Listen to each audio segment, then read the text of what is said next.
7 आज है 27 अप्रैल 2020। जैसे कि मैंने पहले भी कहा कि एस्ट्रोलॉजिकल जो सिस्टम है, एस्ट्रोलॉजी जैसे बहुत पुराना सब्जेक्ट है और ये सीखना बहुत ही मुश्किल होता है। ये इतना हल्का सब्जेक्ट नहीं है कि आप लोग एस्ट्रोलॉजिकल एडवाइस लेने के लिए या एस्ट्रोलॉजिकली क्या है आपके जिंदगी में, ये सब जानने के लिए रास्ते में तोते से आप अपना डेस्टिनी चेक करवाते हो, तो मतलब you are not concern about your destiny. Specialise person के सामने जाओ तो लगता है कि you are concern about yourself. First try to feed yourself, feed your soul first. तो फिर मैं जो कह रही थी कि ये एस्ट्रोलॉजिकली जो कैलकुलेशन किया जाता है, नॉर्मली क्या होता है, ये सही ढंग से किया जाए तो ये डेफिनेटली मैच करता है। तो क्यों करता है ये मुझे मालूम नहीं, लेकिन सिस्टम ही ऐसा है। और जिन्होंने ज्योतिष बनाया था शायद वो कह सकते हैं। तो फिर कुछ मेरे क्लाइंट स्पेशली ये सुने, और ये उन लोगों के लिए है जो लोग समझदार है। समझदार को इशारा काफी होता है। बीइंग एस्ट्रोलॉजर मैं कुछ डेट्स बताऊंगी, तो आपके जिंदगी जैसा अभी तक चला रहे थे आप लोग या चल रहे थे आप लोग इस सिचुएशन में, तो आप लोग के लिए मैं कह दूं, जो लोग मुझे पसंद करते हैं तो उन लोगों के लिए मैं कह दूं, कृपया ये नोट डाउन कर लीजिए। शुरू में मैंने कहा था 2020 साल में 24 जनवरी आने से पहले मैंने कहा था कि 24 जनवरी से changes are going to be. अब किसका क्या चेंज होगा ये तो इंडिविजुअल रिजल्ट है। जो लोग आए थे तो वो लोग जानते थे, थोड़ा बहुत तो जान चुके थे। तो 25 जनवरी से 2020 साल में 24 जनवरी से लेकर कम से कम मिनिमम 2 साल के लिए एक सिचुएशन, एक चेंजेस आए। अब मेरे क्लाइंट्स जो है आप लोग लिख लो, इंडिविजुअली सबको मैं इतना बता नहीं सकती।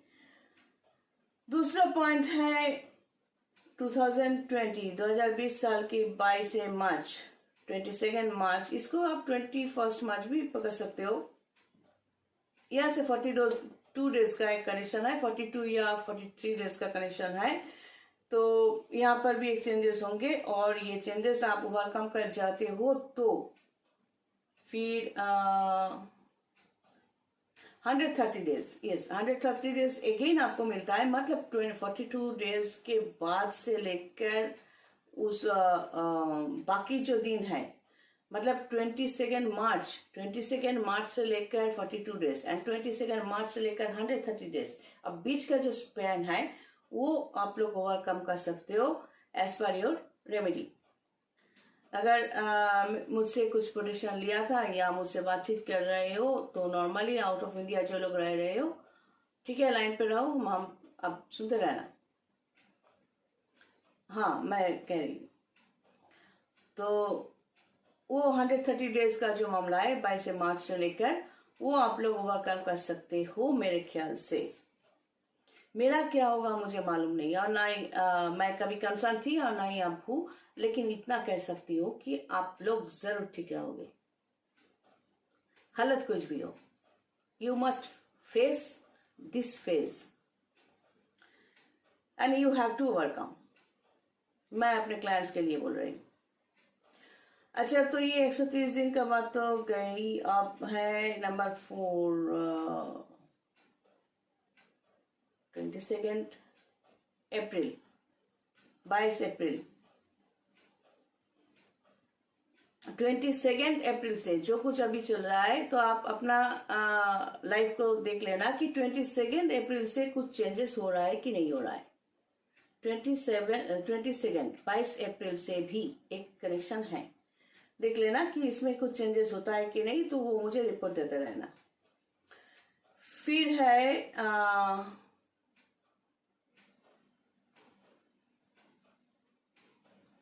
25 अप्रैल। 25 अप्रैल से 16 डेज, 25 अप्रैल से 16 दिन का एक स्पैन है। तो उसमें क्या चेंजेस होता है उसका रिपोर्ट भी देते रहना। 25 अप्रैल से लेकर, जैसे कि एक रिपोर्ट आज ही मिला कि जिसका अभी इस टाइम पे दुकान खोल नहीं सकते, बहुत सारा प्रॉब्लम फेस कर रहे हैं, लेकिन इसके बीच भी एक अगर सेल होता है तो मेरे क्लाइंट के बारे में बोल रही हूँ, कॉन्ग्रेचुलेशन, अच्छा लगा सुन के। तो 25 अप्रैल से लेकर 16 डेज, 16 दिन के अंदर कुछ चेंजेस आपकी जिंदगी में होता है, तो आप इस टाइम पीरियड में पढ़ रहे हो। और जो लोग मेरे क्लाइंट्स नहीं हो, you can contact with me. फिर है 5th मई से 16 डेज, 5th मई से लेकर 16 दिन 17 दिन आप पकड़ो।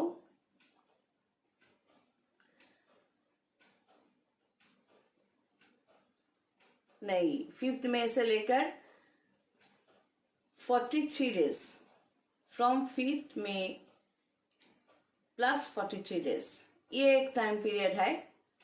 From 5th May plus 43 days, ये एक टाइम पीरियड है और बहुत वाइटल है।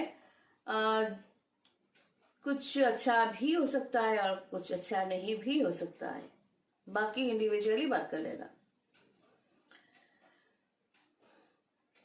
एक वाइटल कनेक्शन है फ्रॉम 11th मई, एक वाइटल कनेक्शन है फ्रॉम 11th मई, राइट। कितना देर तक ये स्पैन चलेगा ये अभी तक कैलकुलेशन नहीं किया, करने के बाद बता दूंगी इंडिविजुअली, फोन कर लेना। फिर और एक कनेक्शन है, 8 नंबर का कनेक्शन है। हाँ, ये ध्यान से रखो, फ्रॉम 15th में, ये जुपिटर को लेकर हम कह सकते हैं। फ्रॉम 15th में जुपिटर रेट्रोगेट हो रहा है, मतलब बृहस्पति बकरी हो रहा है। जिन लोगों के बार्थ चार्ट में, ये कॉमनली कह रही हूँ कि जिन लोगों के बार्थ चार्ट में बृहस्पति अच्छा नहीं है पोजीशन में, उन लोगों के लिए तकलीफ हो सकती है, क्योंकि 20 जून से लेकर 1 जुलाई तक, 20 जून से लेकर 1 जुलाई तक जुपिटर 0 डिग्री में होंगे मकर राशि में। तो जुपिटर का पावर उस टाइम पे इनवैलिड है। तो मेरे क्लाइंट जो है, कीप इन टच, बात करते रहे ना, मैं बता दूंगी। अगर नहीं मर गई है तो, मैं अगर मर गई तो अलग बात है, बुला लेना, तब भी आ जाऊंगी। तो 15 मई से लेकर जुपिटर के वजह से जुपिटर रेट्रोगेट हो रहा है 15 मई से, और 20 जून से लेकर 1 जुलाई तक जुपिटर 0 डिग्री में इनवैलिड होंगे। Number 9, 2 July, it's a vital point. 2 जुलाई से लेकर कितना देर तक, टाइम अभी तक कैलकुलेट नहीं किया, 2 जुलाई बाद में बता दूंगी, और या शायद पब्लिकली नहीं बताऊंगी। तो ये एक वाइटल पॉइंट है, जो काम बंद हो चुका था या प्रॉब्लम हो रही है वो खुल सकता है, और जो चल रहा था वो बंद हो सकता है, लेकिन 2 जुलाई मार्केट। और एक है 15th मई, 15th मई, 15th मई से लेकर 28 days, and last point is 19 जून, उसके साथ 16 डेज, 16 प्लस 16 प्लस 16, 44 डेज। 19 जून से लेकर 19 जून के साथ आप 44 डेज प्लस करो, 19 जून के साथ 44 डेज, ये टाइम पीरियड जो है, टाइम स्पेन जो है, ये बहुत हेक्टिक होगा, बहुत प्रॉब्लमेटिक है। फ्रॉम 19 जून प्लस 44 डेज, 19 जून से लेकर 44 डेज काउंट करो तो वो हेक्टिक हो सकता है। 19 जून, फ्रॉम 19 जून, ओके। बाकी जो है बाद में बात करते हैं individually. Keep in touch, bye, take care and God bless. ये जो टाइम पीरियड मैं देती हूँ, हो सके तो जो लोग मेरे क्लाइंट्स नहीं हो, आप लिख लेना, शायद खुद के साथ कुछ मैचिंग हो जाए, शायद तब मैं आप लोगों के लिए थोड़ा सा इंपॉर्टेंट हो जाऊं। चलिए, खुश रहिए।